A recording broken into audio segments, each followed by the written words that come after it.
Bum, bum, bum, bum, bum, bum, bum. YouTube connection unstable. I guess be still. Just checking in with everybody. I'm a little late today. I'm a lot late, actually. Phone call. Wanted to wait for a phone call, so I give you some information, some exciting information about some things coming up to Wednesday nights study on prayer, and excited about that. I'm excited about experiencing the reality of prayer, and but this morning I was reading in the book of Deuteronomy, and somewhere around chapter number 20 came across a little passage I thought you might find interesting. Hello, lovely and talented Rachel Pierce. Miss Tanya, I've told you about you and Rachel communicating with each other on these live feeds. So, Brother Daryl, good to see you, man. So anyway, kind of want to just encourage you with some stuff. Again, remind you about Wednesday at 7:00, the prayer study. Thursday at 6:00, the music. Hi, Miss Virginia. And then we have something that we're kind of working on, something exciting. So we hope we can make it work. So these are exciting times. They are, times where more valuable than a barrel of crude, what's more valuable than a barrel of crude oil? The barrel. That's the kind of day that you're living in. But I want to read you a verse from Deuteronomy. This verse from Deuteronomy, chapters in verse number 1.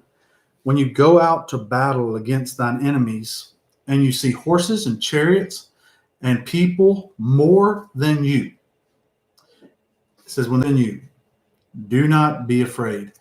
And then Ethan, what's up, my brother? And Amanda, good to see you.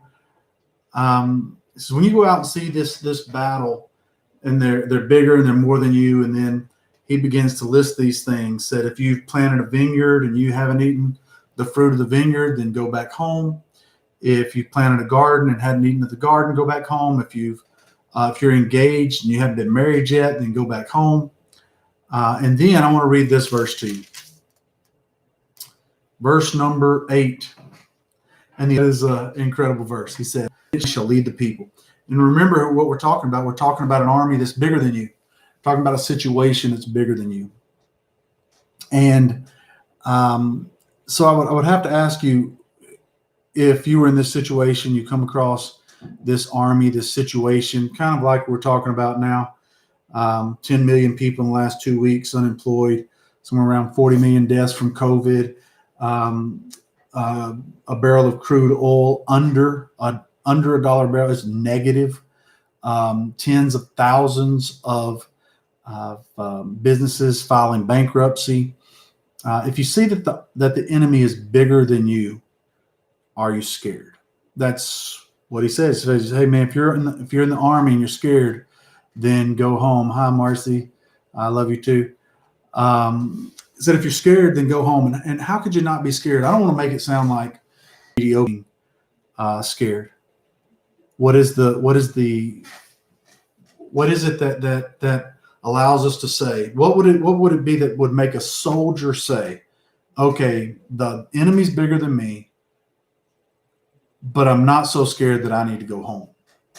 Is that you have to decide whether or not the God that is in you is bigger than the enemy that's before you.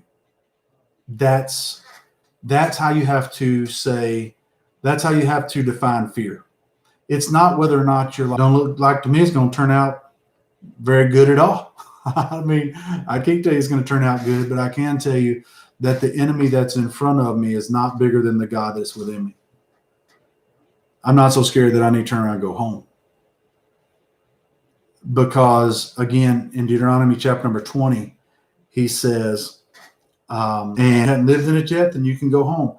And if you're scared, go home. Life and the things that full of serious situations, and when he can be trusted. So today, just want to encourage you with that. Want check in on you, let you know that that all is well, and we're doing what we're doing here. The food bank will be open tomorrow in Ore City. Yes, please don't hesitate to call. We love you guys. Have a good one.